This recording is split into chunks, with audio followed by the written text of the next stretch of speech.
The casket is too small. That's the only thought I can hold on to as they lower my 7-year-old son into the frozen February ground. My name is Rebecca Torres. I'm 34 years old, and today I'm burying my entire world while my family celebrates my sister's engagement party 15 miles away. Let me say that again, slower this time, so you understand exactly what kind of people we're dealing with. My parents, the people who brought me into this world, chose champagne and caviar over their grandson's funeral. My hands won't stop shaking. I've tried everything, pressing them flat against my black dress, gripping them together until my knuckles turn white, shoving them deep into my coat pockets. Nothing works. The tears stopped flowing 2 days ago. Now there's just emptiness. A hollow space where my heart used to beat. Tyler's casket is so small, it breaks something fundamental inside me. He was only 7 years old. 7 years of laughter, of sticky hugs, of bedtime stories and superhero capes. 9 months ago, the doctors finally diagnosed what was stealing my boy's strength. A rare blood disorder with a name I still can't say without my voice cracking. Acute myeloid leukemia with a genetic mutation so rare that Tyler's case was only the 47th documented in medical literature. "Will it hurt?" Tyler asked the doctor, his small voice steady even though I could see fear swimming in his eyes. "Sometimes," Dr. Harrison answered honestly. "But we'll do everything we can to keep you comfortable. My brave boy, my superhero." He never complained. Not through the endless needles that turned his arms into pincushions, not through the transfusions that left him exhausted for days. Not even when the fevers made him shake so violently I thought his small body would shatter. He'd look up at me with those eyes, so much like his father's, and whisper, "I'm okay, Mom. Don't be sad. Superheroes don't give up." Now I stand alone beside his grave. Completely, utterly alone. There's only one other person here. Mrs. Chen, my 72-year-old neighbor who's become more family to me than my actual family ever was.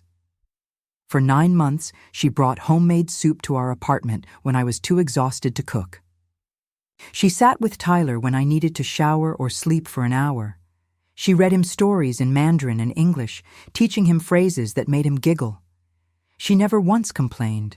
Never once made us feel like a burden. "Are you holding up, dear?" Mrs. Chen's weathered hand rests gently on my arm, her eyes filled with genuine grief. I can't answer, because if I open my mouth, I'll scream. I'll scream about how my mother texted me yesterday, while I was selecting Tyler's burial clothes, asking if I'd thought about signing the trust fund papers. Not, "How are you?" Not, "We're thinking of you." Just a cold, calculating question about money. My phone buzzes in my pocket. I know I shouldn't look. Every instinct tells me not to, but I do anyway. It's an Instagram notification. My sister Vanessa has tagged me in a post. My fingers feel numb as I open it. There she is, my 28-year-old sister. Champagne glass raised high, 3-carat diamond ring catching the light from crystal chandeliers. My parents stand on either side of her like proud sentinels, beaming as if she's just been crowned royalty. The caption makes bile rise in my throat, so blessed to celebrate this incredible moment with the people who matter most. Couldn't be happier. Engaged. Family. First, blessed life. Living my best life. The people who matter most. The timestamp shows the post went live 22 minutes ago. 22 minutes ago, I was listening to a minister I hired from an online directory speak generic words about a child he never met.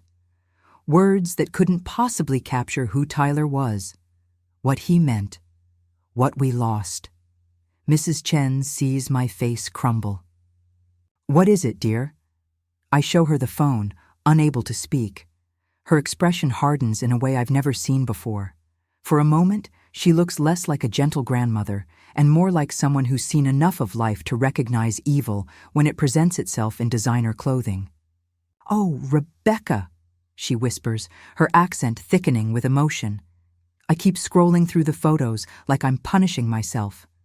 There's my father, laughing at something, his face red with wine and good humor. My mother, dabbing at fake tears of joy with a silk handkerchief. Vanessa's fiancé, Blake, some trust fund baby whose family owns half the commercial real estate downtown, looking smugly satisfied. And there, in the background of one photo, partially hidden behind a champagne tower, is Rachel, my former best friend, Rachel.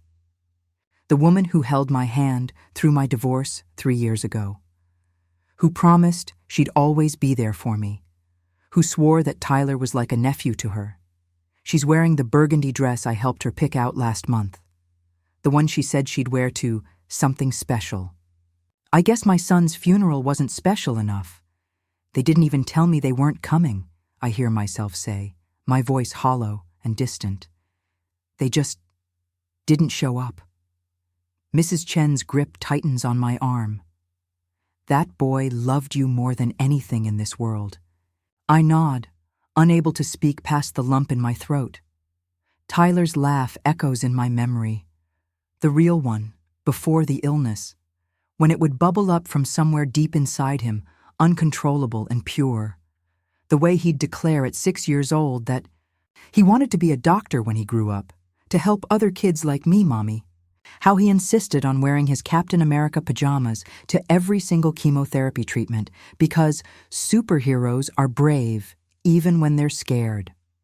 My ex-husband Marcus set up an $850,000 trust fund for Tyler 2 years ago, right before his tech company went public, and he relocated to Singapore for a temporary assignment that became permanent. It was the one genuinely good thing Marcus did before he chose his career over his family. If anything ever happens, Marcus had said, his voice breaking slightly as he signed the papers, you're the sole beneficiary. I know you'll use it to honor his memory. You're the best mother Tyler could have asked for. He couldn't have known how soon those words would matter. He couldn't have known he'd be writing them down as insurance against my own family. Part of me wants to call my parents right now, to scream until my throat bleeds, to demand an explanation that could possibly justify this betrayal. But another part of me, the part that's been growing stronger over these 9 terrible months, knows exactly what's happening. This isn't about grief. This isn't about family. This is about money. My phone buzzes again. Another text from my mother. I read it, and something inside me turns to ice. Rebecca, we need to discuss Tyler's trust arrangements immediately. Tomorrow, 10 a.m., our house. Bring all the legal documents. This is important. Don't make us wait. Don't make us wait. I stare at those words until they blur. They didn't come to Tyler's funeral, but they want his money, and they want it now. Mrs. Chen reads over my shoulder and makes a soft sound of disgust. What are you going to do? Something shifts inside me, something cold and clear and absolutely certain. I type back slowly, deliberately. I'm burying my son today. Whatever you want can wait. The response comes within 30 seconds. Don't be dramatic and selfish, Rebecca. This affects the entire family. Tyler would want us to be practical. Vanessa's wedding costs money, and you've always been irresponsible with finances. 10 a.m. Don't be late. We're trying to help you. The entire family. The same family standing. 15 miles away, drinking champagne while my son's body grows cold. I turn my phone off completely and slide it back into my pocket. What they want can wait, I say again, but this time there's steel in my voice. Right now belongs to Tyler. Mrs. Chen squeezes my hand. You're stronger than they know, dear. The cemetery worker approaches hesitantly, clearly uncomfortable. Ma'am, I'm sorry, but we need to complete the service. I look at Tyler's casket one more time. That tiny box containing everything I loved in this world. I kneel down in the frozen grass and pull out his favorite toy, a small Iron Man figure he carried everywhere during his treatments. His lucky charm, he called it. My hands tremble as I place it gently on top of the casket. I promise you, baby, I whisper, my voice breaking. I promise I'll protect what's yours. Nobody's taking anything from you. Not your memory, not your legacy. Nothing. As I stand, something fundamental changes inside me. The crushing weight of grief is still there. It will always be there. But now there's something else alongside it. Rage. Cold, clear, focused rage. Mrs. Chen helps me to my feet, and together we walk away from the grave. But I'm already planning, already calculating, already preparing for war. Because if my family thinks I'm going to roll over and let them steal my son's legacy while I'm drowning in grief, they're about to learn the biggest mistake of their lives. They're about to learn that a mother's love doesn't die when her child does. It transforms into something fiercer, something unstoppable, something they should have feared. The next morning arrives bitter and gray, like the sky itself is mourning. I park outside my parents' house at 9:55 a.m. 5 minutes early, exactly as they trained me to be my entire childhood. The house looms before me, a massive colonial-style mansion in Riverside Heights, complete with imported stone facade, circular, driveway with a fountain, and perfectly manicured lawns that cost more to maintain each month than most people's rent. All paid for by my father's commercial real estate empire. An empire built on squeezing every possible dollar from small business tenants and developing luxury apartments that price out working families. I grab the folder of trust documents from my passenger seat and force myself to walk to the front door. It opens before I can knock. My father stands there in his usual uniform. Expensive polo shirt with the collar popped, pressed khakis, loafers without socks. That practiced expression of paternal concern on his face, the one that's never reached his eyes in my entire 34 years of life. Rebecca, good, you're here. Come in, not how are you holding up, not we're sorry about yesterday, not even we love Tyler. 2, just you're here, like I'm arriving for a business meeting. The living room feels exactly like a corporate boardroom. Everyone's already positioned strategically, sitting in carefully chosen spots that establish the power dynamic before a single word is spoken. Vanessa perches on the cream leather sofa, legs crossed at the ankle like she's posing for a magazine spread. Her blonde hair is styled in perfect beachy waves. She's wearing an outfit that probably costs more than I made in a month when I was working. Rachel sits beside her, studying her phone with sudden intense focus when I enter. She won't meet my eyes. My mother stands by the marble fireplace, one hand resting on a framed family photo where we're all smiling. A complete fiction, like everything else in this house. Not one person mentions Tyler. Not one person says they're sorry, my father doesn't waste a single second on pleasantries. He walks to the glass coffee table where documents are spread out in neat, organized stacks. Everything arranged with military precision. We need to restructure Tyler's trust with Vanessa as the primary administrator, he announces, sliding a paper toward me. Sign here, here, and initial here. I don't reach for the pen. I don't move at all. What are you talking about? Vanessa uncrosses her legs and leans forward, her voice dripping with manufactured concern. Becca, you're clearly not in the right emotional state to manage this kind of money. We're trying to help you. We don't want you making impulsive decisions you'll regret. My mother steps closer, her tone sugary with false sympathy that makes my skin crawl. You've always been a bit impulsive with finances, sweetheart. Remember that online boutique idea you had after college? Thank God your father talked you out of wasting money on that disaster. You would have lost everything. I glance at Rachel, hoping, praying for even a flicker of the friendship we once shared. Some small sign that 12 years of history means something. She finally meets my eyes for half a second before looking away. Her silence speaks volumes. We've already consulted with Marcus's attorney. My father continues, tapping the papers with his finger. Given your current mental state, he agrees this is the most responsible approach. It's what Tyler would have wanted, his money managed by people who can think clearly. The high words hit like physical blows. Mental state. I pick up one of the documents with hands that are surprisingly steady. Legal language jumps out at me. diminished capacity evaluation, psychological assessment requirements, temporary guardianship provisions. My eyes land on another page underneath, printouts of articles about trust law, research on beneficiary rights, legal precedents for challenging trust, designations. The date in the corner makes my blood turn to ice. 11 months ago, when Tyler was first hospitalized, when we were still hoping for remission, when I was sleeping in hospital chairs and learning medical terminology and fighting with insurance companies, they were already planning this. You've been researching how to take Tyler's money since he got sick, I say slowly, the realization cutting through my grief like a blade. While I was sitting beside his bed, while he was fighting for his life, you were planning what to do with his trust fund when he died. Vanessa sighs dramatically, waving her hand dismissively.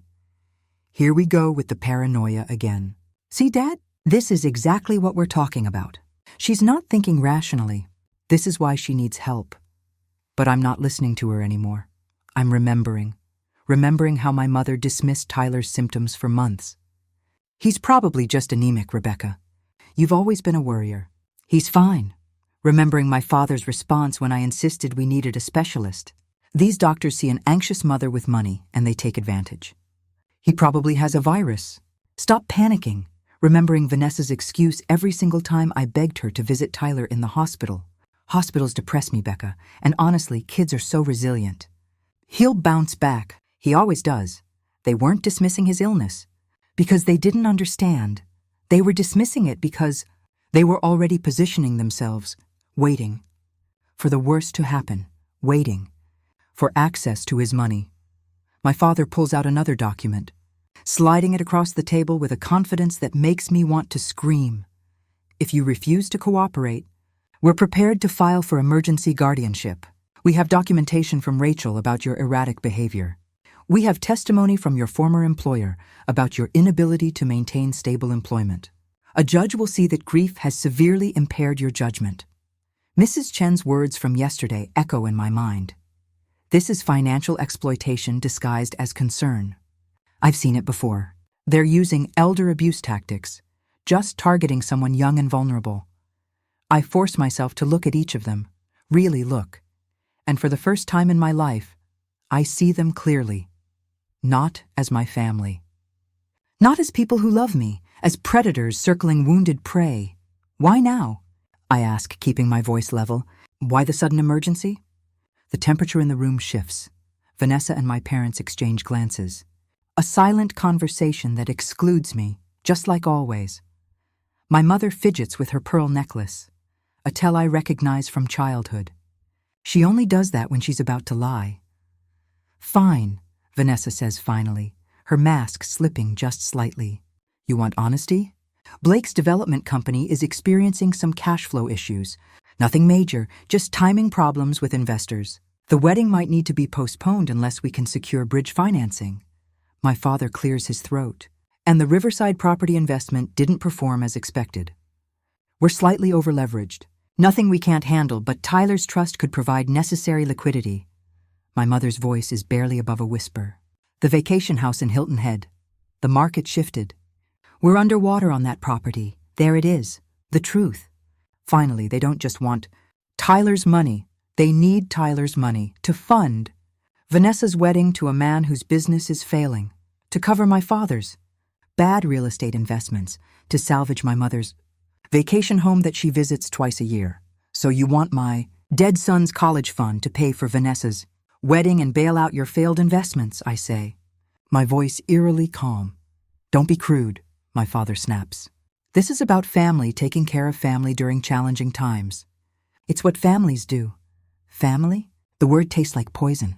You couldn't spare 2 hours to say goodbye to Tyler, but you want me to hand over his entire future? Rachel finally speaks, her voice small and ashamed. My divorce is finalizing next month, Becca. I'm going to lose everything. Vanessa promised me a position at Blake's company once they get the capital sorted out. I need this. I have the twins to think about. You understand, right?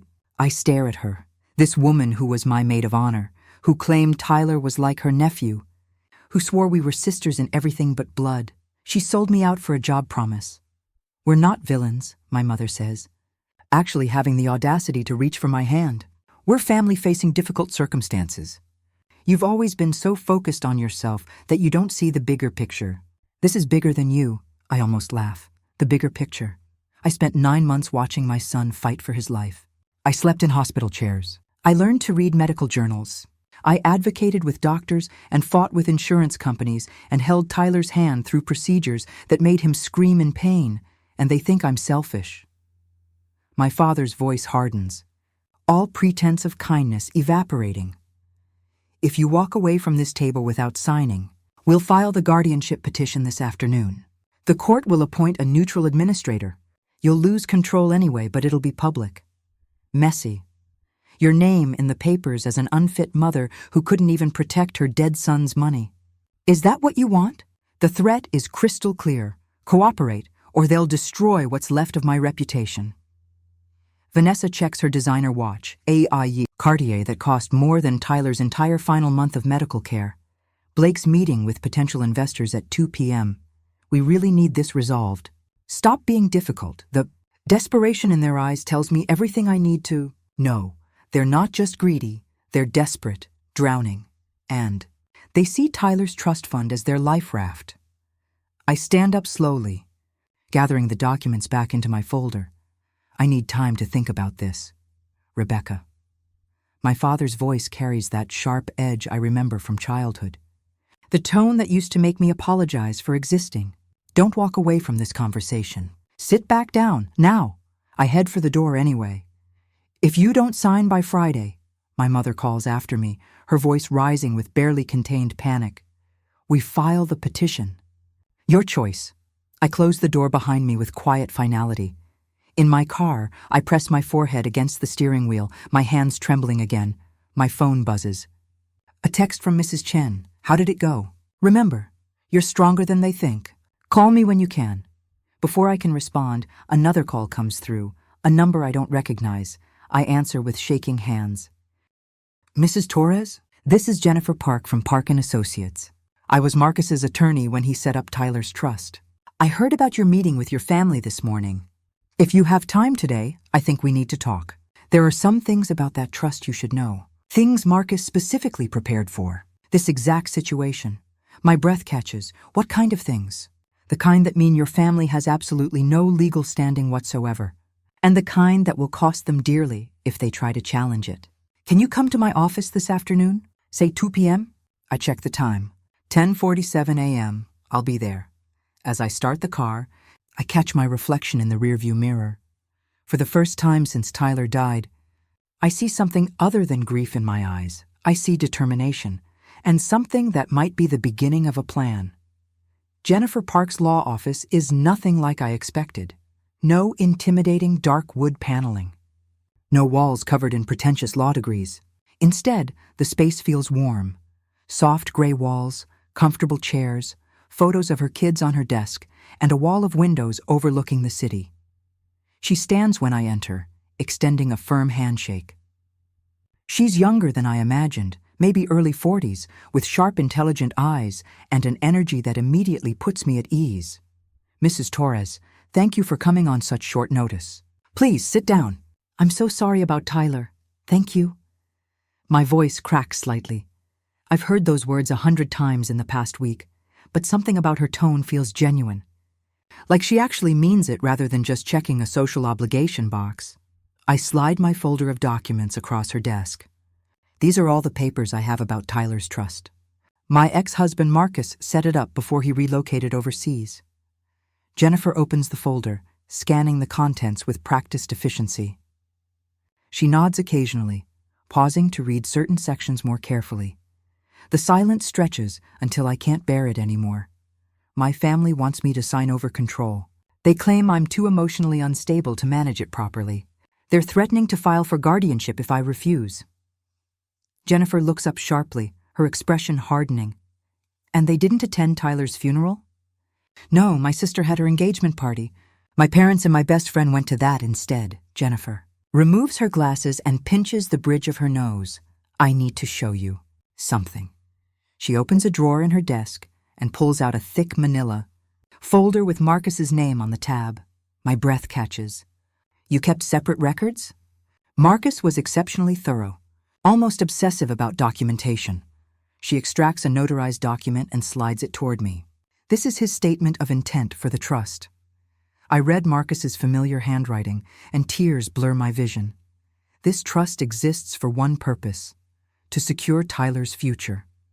If the unthinkable happens and Tyler doesn't survive to adulthood, then Rebecca becomes the sole beneficiary. Not my family. Not her family. Rebecca, I know her family.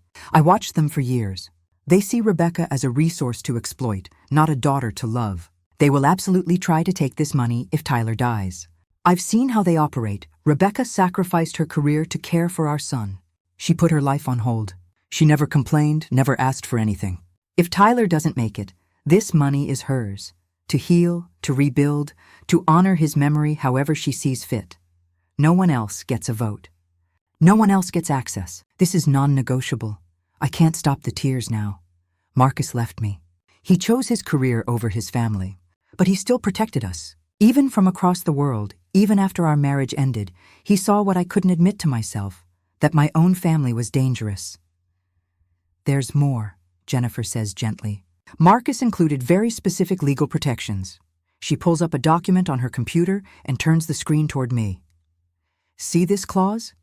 Any attempt to challenge this trust's beneficiary designation or file for guardianship of the beneficiary will result in automatic and permanent disqualification from ever having any claim to these funds. Furthermore, any party bringing a frivolous legal challenge must pay all legal fees, both their own and those of the defending party.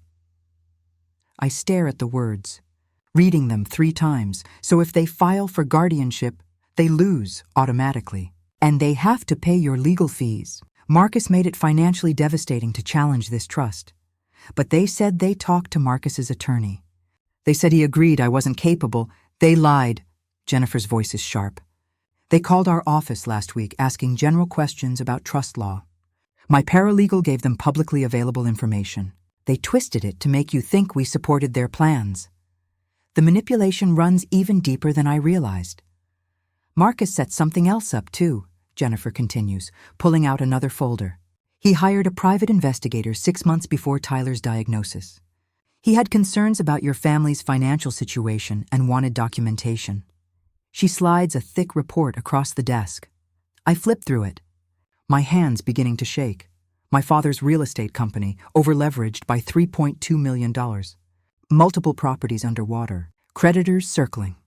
My mother's spending $847,000 in credit card debt accumulated over 4 years. Hidden from my father, Vanessa's fiancé Blake, his successful development company, is actually failing. 3 projects abandoned, investors threatening lawsuits. And Rachel, her divorce isn't just about irreconcilable differences. Her husband discovered she'd been embezzling from their joint business account to fund a lifestyle they couldn't afford. Marcus knew, I whisper. He knew they were all financial disasters waiting to happen. He knew they'd come for Tyler's money the second they could. So he built a fortress around it. Jennifer opens her laptop and shows me something else, a spreadsheet of phone records. Your family has been calling attorneys all over the state for the past 3 weeks, trying to find someone who'd take their case. Every reputable firm has refused because the trust is legally bulletproof.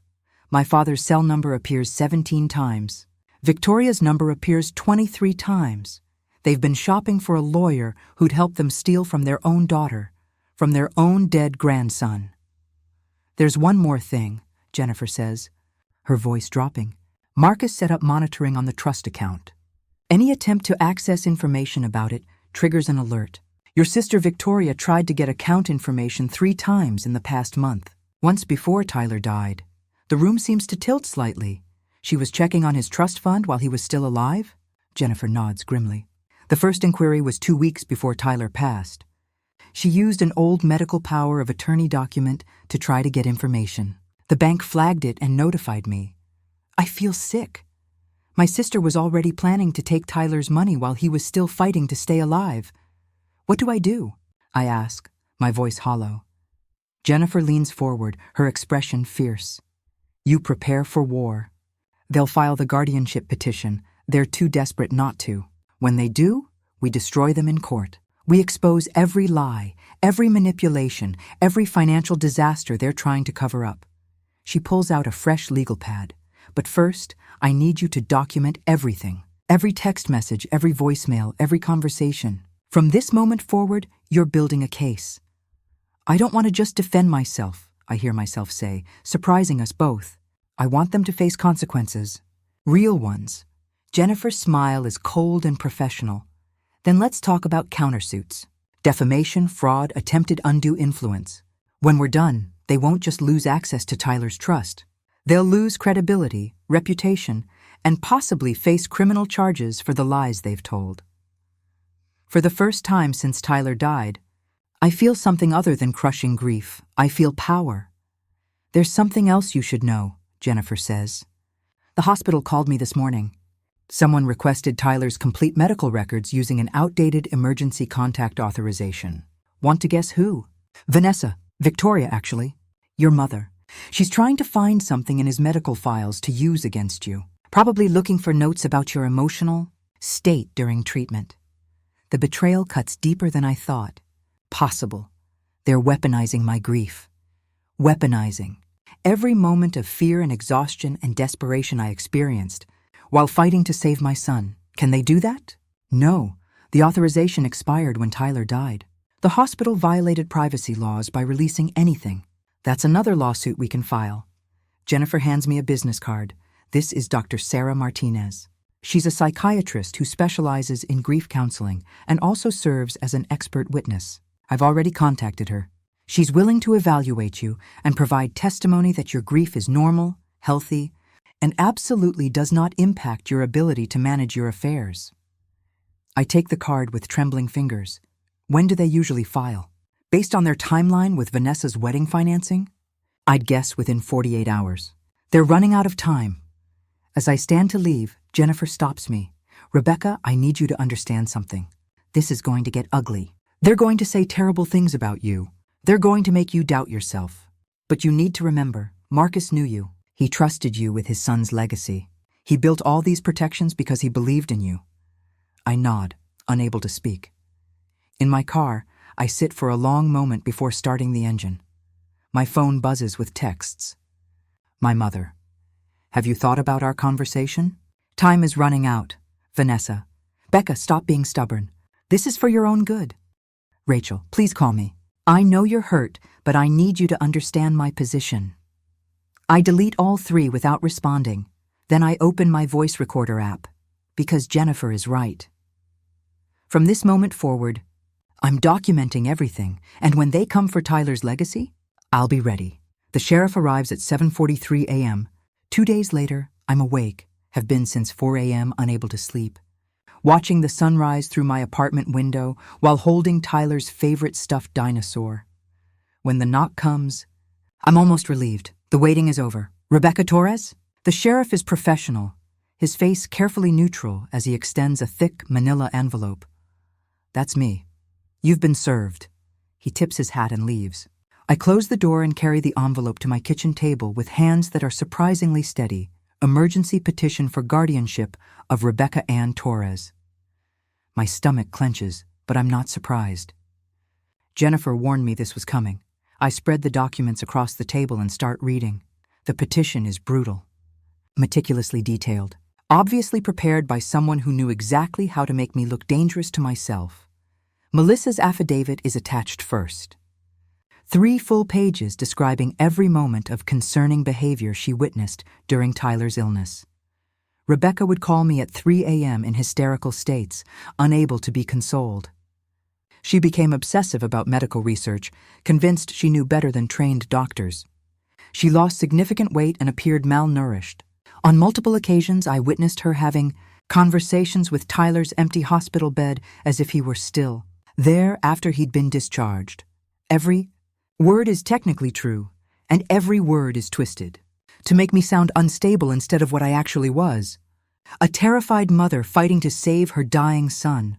My mother's affidavit is next. Rebecca has always struggled with impulsive decision-making and emotional regulation. As her mother, I've watched her make one poor financial choice after another throughout her adult life.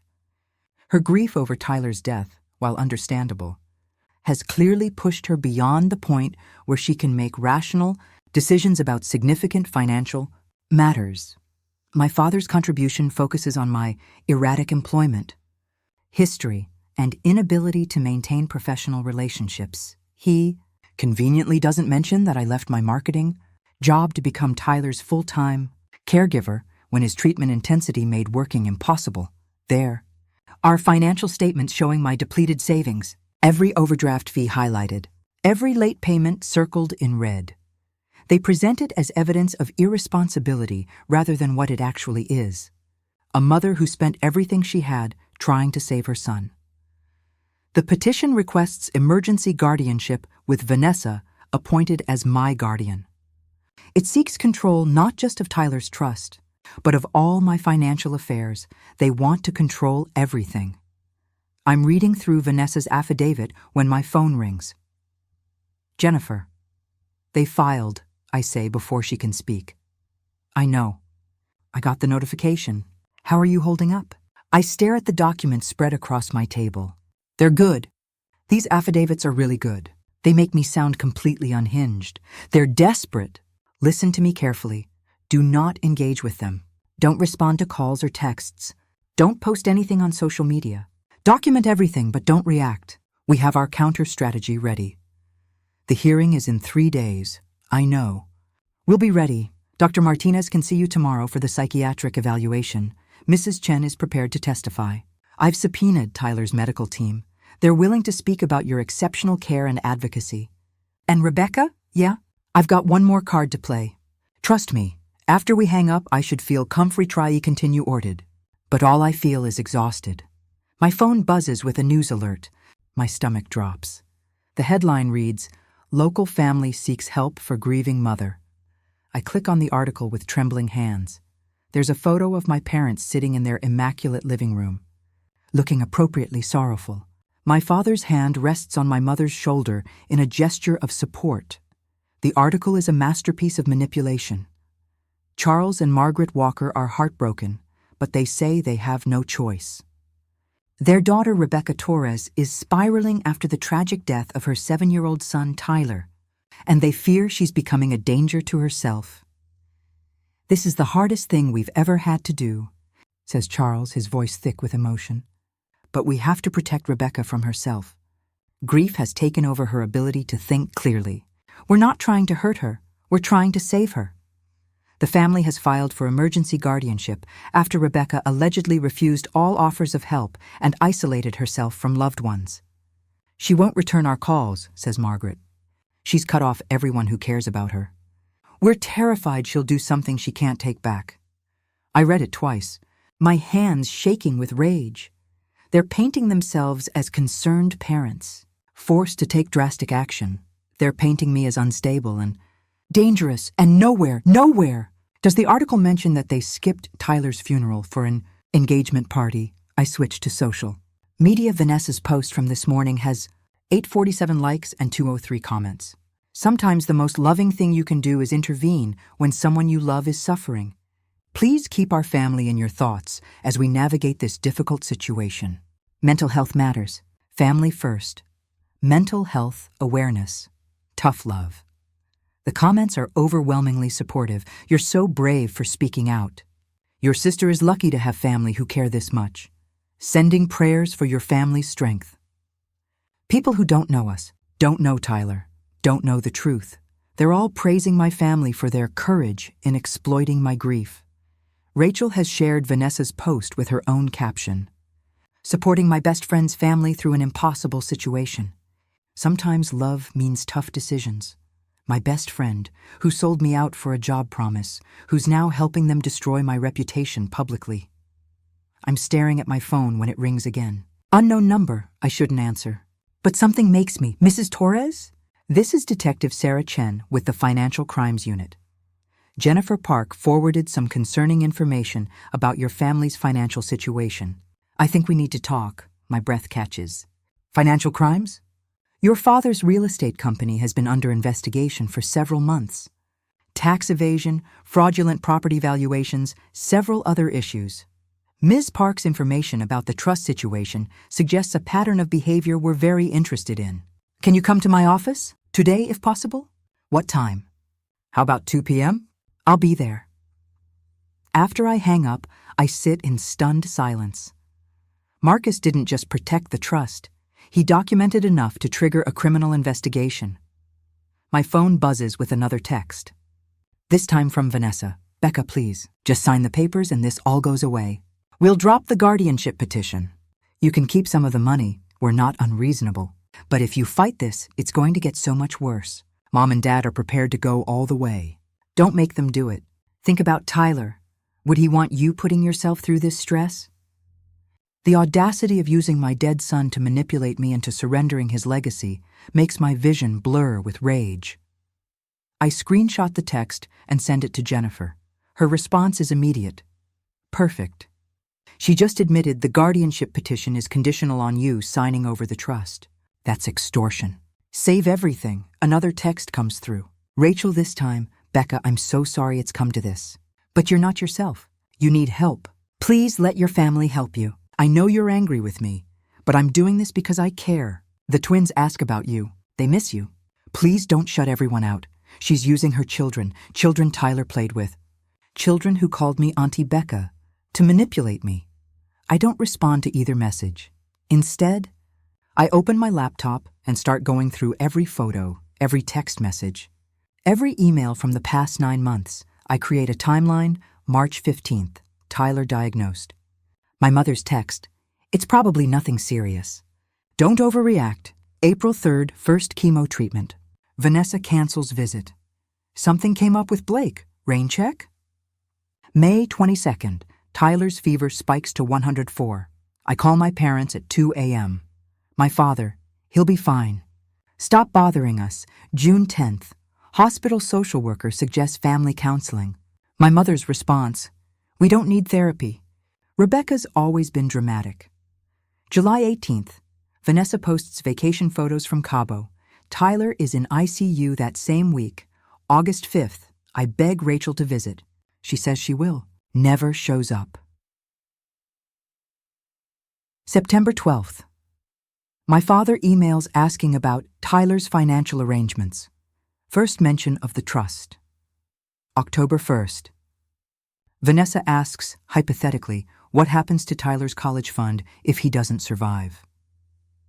October 30th. Tyler enters hospice. 0 visits from family. November 4th. Tyler dies at 6:47 a.m. I call everyone to tell them. No one answers. November 6th. Tyler's funeral. They all attend Vanessa's engagement party instead. November 7th. They demand I sign over the trust. The pattern is undeniable. They ignored Tyler. When he was alive, they circled like vultures as he was, dying.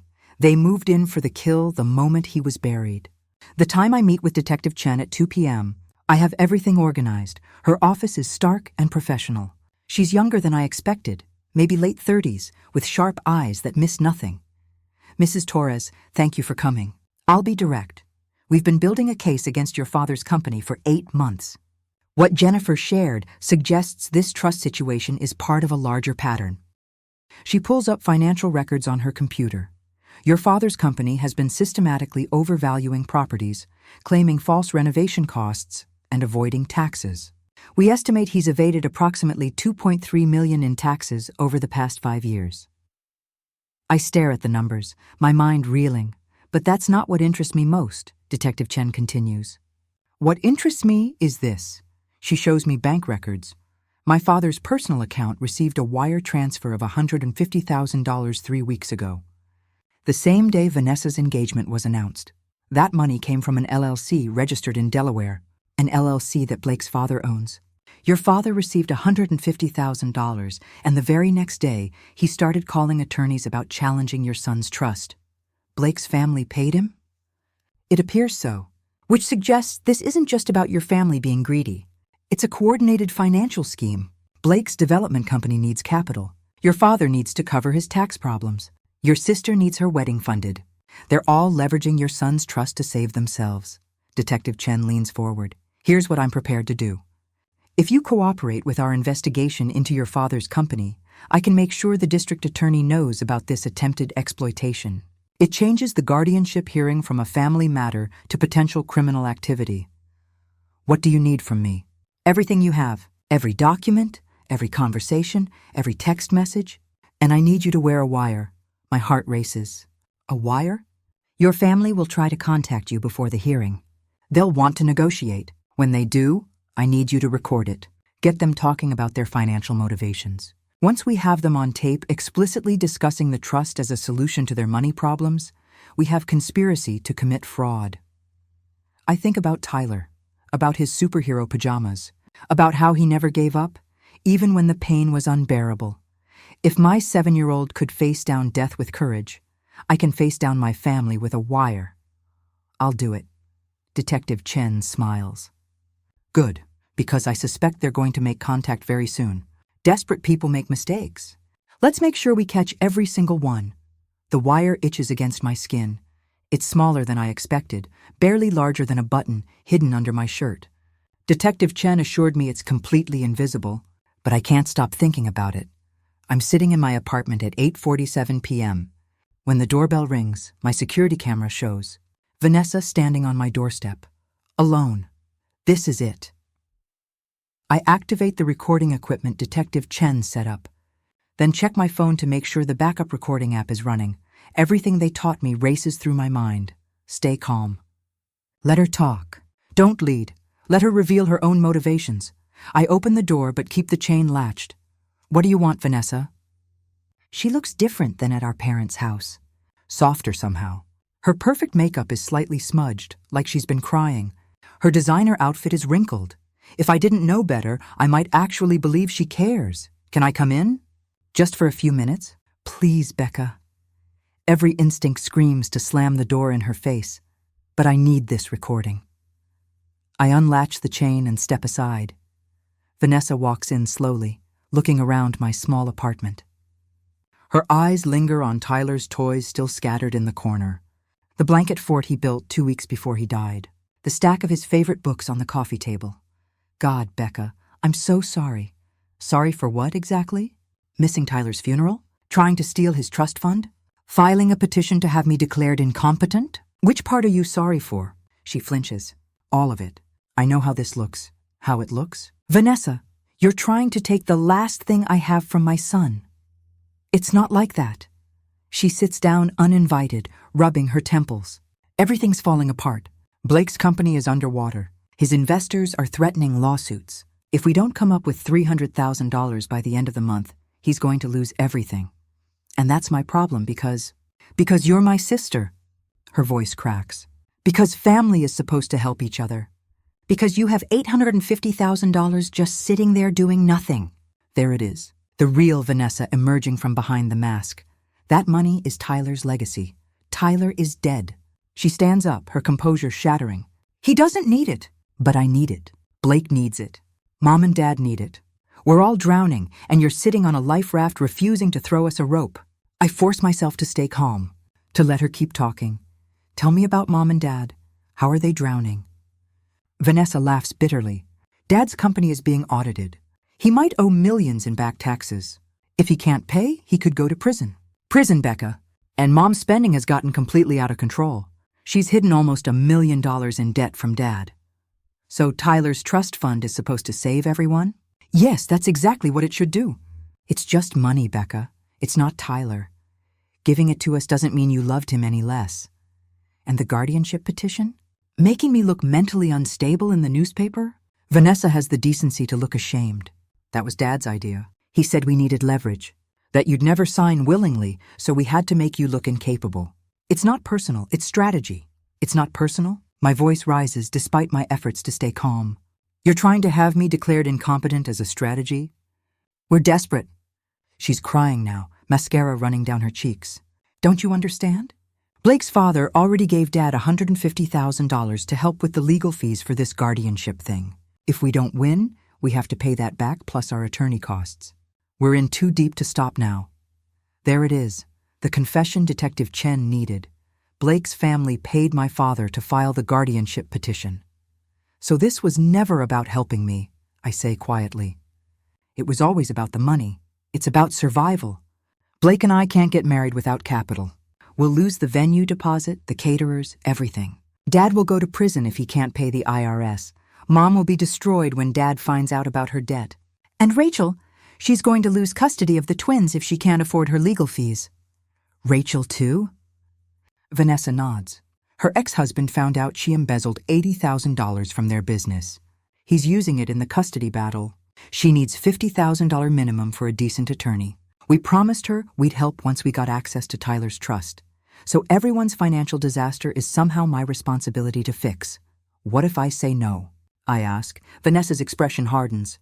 Then we go through with everything. The guardianship hearing, the media campaign. Dad has a friend at the newspaper who'll write more stories about your mental health crisis. We'll subpoena your medical records, your employment history, everything. We'll make it so ugly that even if you win, your reputation will be destroyed.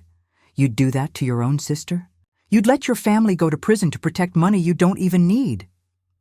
She stands up, grabbing her purse. We're giving you one more chance. Drop your opposition to the guardianship. Let Vanessa manage the trust. You can keep $100,000 for yourself. That's more than generous. The rest gets divided between us to solve our problems. And if I refuse, then we destroy you completely. Her mask is completely gone now, replaced by cold calculation. We'll win, Becca. We have more money for lawyers, more connections, more credibility. You're a broke, grieving mother who can barely keep herself together. We're a respected family trying to help their mentally unstable daughter.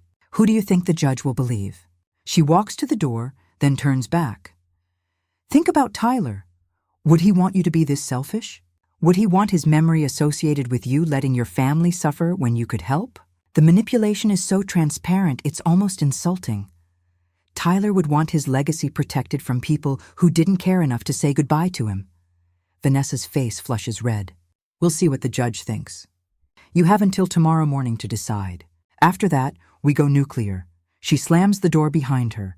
I stand frozen for a moment, then collapse onto my couch, my whole body shaking. My phone buzzes immediately. Detective Chen, we got everything. That was perfect, Rebecca. She confessed to conspiracy to commit fraud, extortion, and admitted that Blake's family paid your father to file false legal documents. This changes everything. What happens now? Now I brief the district attorney. By tomorrow morning, we'll have warrants. Your father, Blake's father, possibly Blake himself. Your mother, if we can prove she knew about the tax evasion. This just became a criminal case. After I hang up, I sit in the darkness of my apartment, holding Tyler's stuffed dinosaur. We got them, baby, I whisper. We got them all, but I don't feel triumphant. I feel empty, because winning doesn't bring Tyler back. Nothing ever will. The courthouse steps are crawling with reporters. I see them as soon as Jennifer pulls into the parking lot. Cameras. Microphones, news vans with satellite dishes.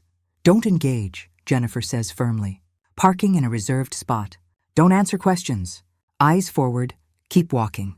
Mrs. Chen is waiting by the courthouse entrance, along with someone I don't recognize, a tall woman in her 50s with kind eyes and an air of authority. This is Dr. Sarah Martinez, Jennifer introduces us quickly. She reviewed your psychiatric evaluation results this morning. Mrs. Torres. Dr. Martinez shakes my hand firmly. Your grief response is completely normal and healthy. I've prepared comprehensive testimony to that effect. We push through the crowd of reporters shouting questions. Rebecca, are you competent to manage your son's trust? Do you blame your family for intervening?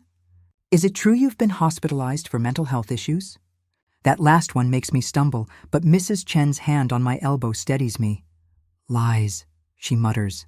All lies. Inside the courthouse, the atmosphere shifts from circus to cathedral. Hushed voices, marble floors, the weight of justice pressing down on everything. We enter courtroom 4, and I see them immediately. My parents sit at the plaintiff's table, dressed impeccably. My mother dabs at her eyes with a handkerchief. My father's expression is carefully arranged in concerned parent mode. Vanessa sits behind them, flanked by Rachel and Blake. They all look up when I enter. My mother's expression flickers just for a moment with something that might be fear. Good. All rise for the Honorable Judge Patricia Moreno, Judge Moreno enters, a severe-looking woman in her 60s with steel-gray hair and eyes that look like they've seen every trick in the book. She surveys the courtroom with those sharp eyes, then gestures for everyone to sit. I've reviewed the emergency petition for guardianship and the counterfilings. These are serious allegations on both sides. Her gaze sweeps across both tables. I expect evidence, not theatrics. Mr. Harrison, you may begin for the petitioners. My family's attorney stands, an expensive suit, confident posture, every inch the successful lawyer. Your Honor, this is a heartbreaking case of a family trying desperately to help a daughter who's spiraling after an unimaginable loss. Mrs. Torres has exhibited concerning behaviors that demonstrate she's unable to manage significant financial assets or make rational decisions. Regarding her late son's estate, he calls Melissa first. She takes the stand, avoiding my eyes as she's sworn in. Ms. Bennett, how long have you known the respondent? 12 years. We were best friends since college. And you witnessed Mrs. Torres's behavior during her son's illness? Yes. Melissa's voice is small. She changed. She became obsessive about his treatment, paranoid that doctors were missing things. She'd call me at all hours, hysterical. She stopped eating, stopped sleeping properly. Toward the end, I was genuinely worried she might hurt herself. Did she ever discuss financial matters with you?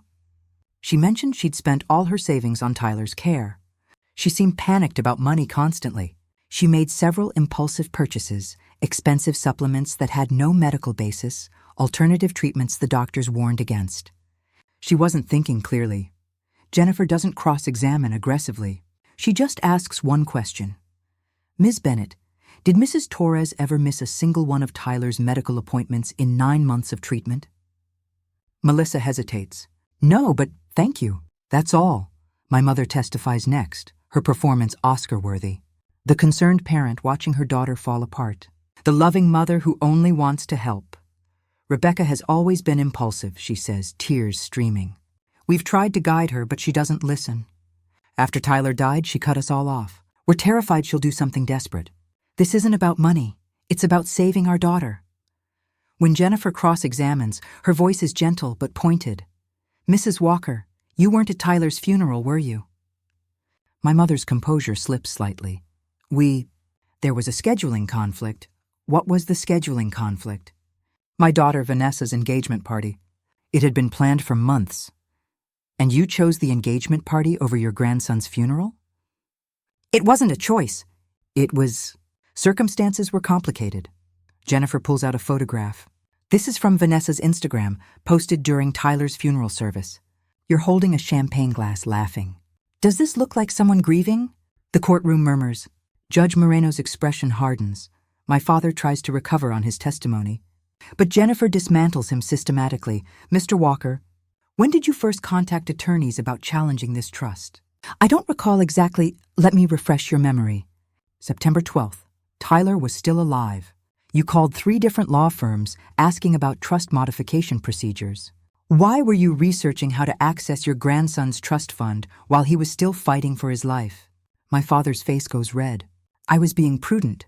Prudent? Or predatory? Objection. Their attorney jumps up. Sustained, Judge Moreno says. But she's looking at my father with open suspicion now. Then Jennifer calls her witnesses. Mrs. Chen takes the stand, her voice steady and clear. I watched Rebecca care for that boy every single day. When Tyler couldn't eat, she researched recipes and learned to cook foods that wouldn't make him nauseous. When he was scared, she sat with him all night telling stories.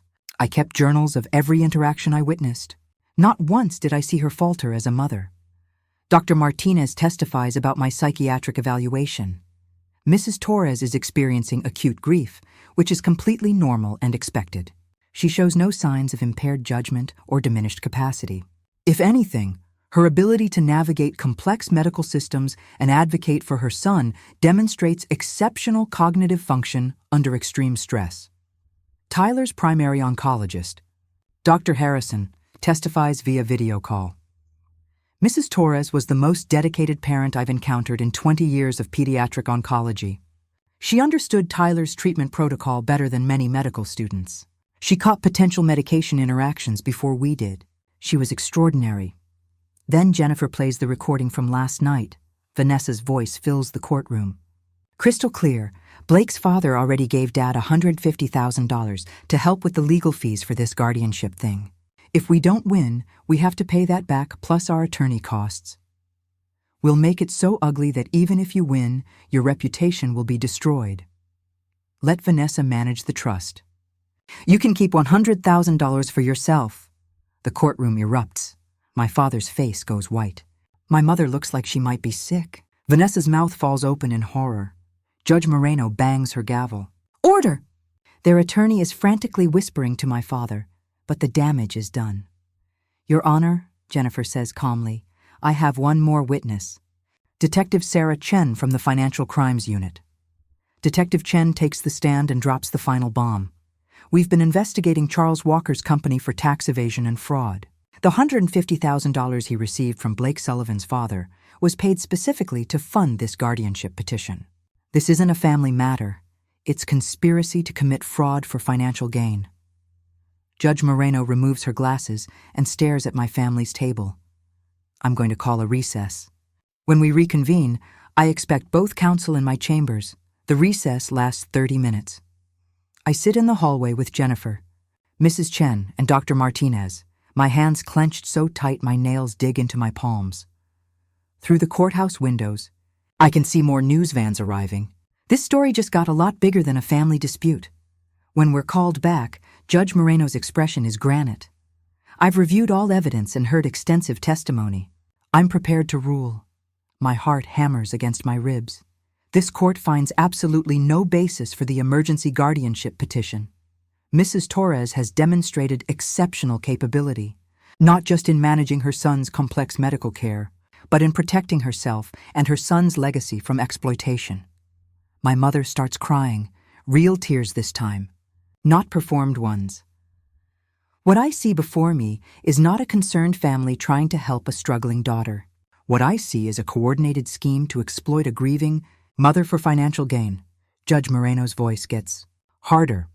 The evidence shows that the petitioners began planning to access Tyler, Torres's trust fund, while he was still alive. They skipped his funeral to attend a party. They've attempted to portray Mrs. Torres as mentally incompetent, despite overwhelming evidence to the contrary. And most damningly, they've conspired with third parties and exchanged money to fund this legal action. She pauses, letting her words sink in. This petition is dismissed with prejudice, meaning it cannot be refiled. Furthermore, I'm granting an immediate restraining order. Charles Walker, Margaret Walker, Vanessa Walker-Sullivan, Blake Sullivan, and Melissa Bennett are prohibited from contacting Rebecca Torres for any reason. Vanessa lets out a sob. Rachel's face is buried in her hands. Additionally, Judge Moreno continues, I'm referring this matter to the district attorney for potential criminal charges. The recording played in court suggests conspiracy to commit fraud, extortion, and filing false legal documents. She looks directly at my father. Mr. Walker, you should consult with a criminal defense attorney immediately. Judge Moreno turns to me.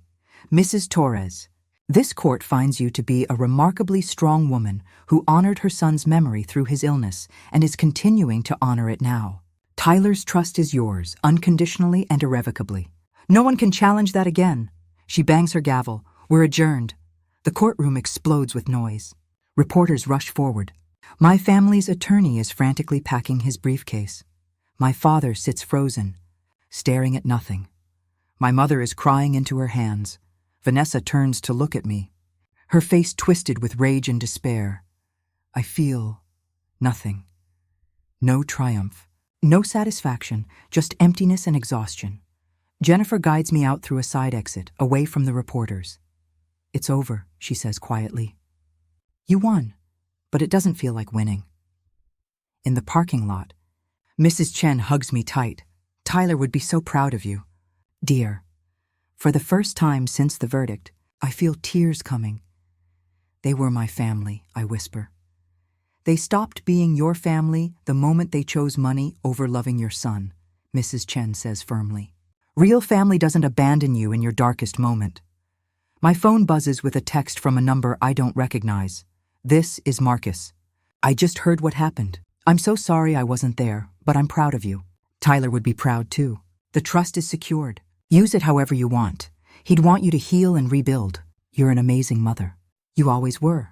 I clutched the phone, tears streaming down my face now. As we drive away from the courthouse, I see my family on the steps, surrounded by reporters and cameras. The full weight of their actions is crashing down on them now. The criminal investigation, the destroyed reputations, the financial ruin they bet, everything on breaking me, they lost.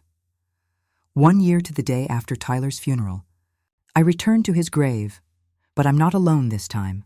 Mrs. Chen walks beside me, her arm linked through mine. Behind us, a group of 15 people follows, parents I've met through the foundation, the Tyler Torres Memorial Foundation. 6 months ago, I used half the trust to establish it. We provide financial assistance to families facing pediatric cancer, covering costs insurance won't, providing housing near hospitals, funding experimental treatments. We've helped 23 families so far, 23 children who might have a chance Tyler didn't get. I kneel beside his headstone, placing fresh flowers. "We did it, baby," I whisper. "Your legacy is saving lives." A woman approaches hesitantly. She's thin, exhausted-looking, dark circles under her eyes. I recognize that look. I wore it for 9 months. "Mrs. Torres? I'm Amanda Mitchell. Your foundation paid for my daughter Emma's treatment last month. The experimental protocol that insurance denied. It's working. She's in remission." Her voice breaks. "Your son saved my daughter's life." I stand and hug this stranger, both of us crying. This is Tyler's legacy. Not money sitting in an account, but hope, life, healing. Later, back at the foundation office, I review the latest applications for assistance. Jennifer serves on our board now, ensuring everything is properly managed. Mrs. Chen coordinates volunteers. Dr. Martinez provides counseling for families in crisis.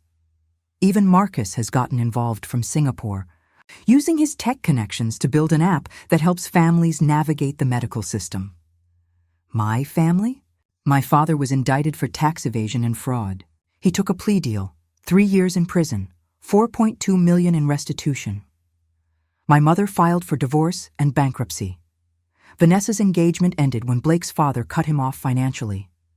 Last I heard, she's working retail and living in a studio apartment. Rachel lost custody of her twins. Her ex-husband used the recorded testimony in court to demonstrate moral unfitness. Melissa sent me a letter 6 months ago, an apology. I never opened it. Some things can't be forgiven, but I'm not angry anymore. Anger takes energy I need for better things. As I lock up the office that evening, my phone buzzes with a notification. A photo has been shared to the foundation's social media. A little girl, maybe 6 years old, smiling and holding a cancer-free sign. The caption reads, "Thank you, Tyler Torres Foundation, for giving us hope when we had none left." I save the photo to a special folder on my phone. There are hundreds now, hundreds of children who have a fighting chance, because Tyler's legacy is being honored the right way, not hoarded by people who didn't love him, but shared with families who understand the value of every single moment. I stand outside the foundation office, looking up at the sign, Tyler Torres Memorial Foundation, turning tragedy into hope.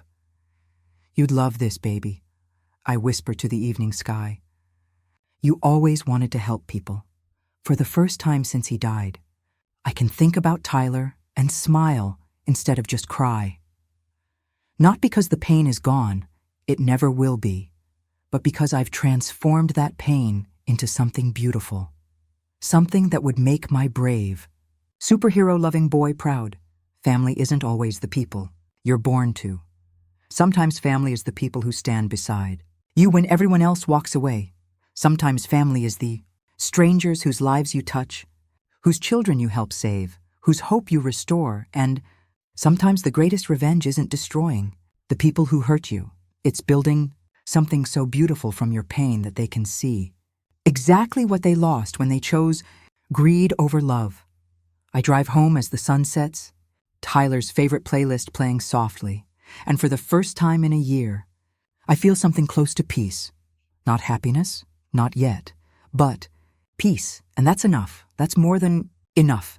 Sometimes the deepest betrayals come from the people who are supposed to love us most. But those Betrayals don't define us. How we respond does, Rebecca.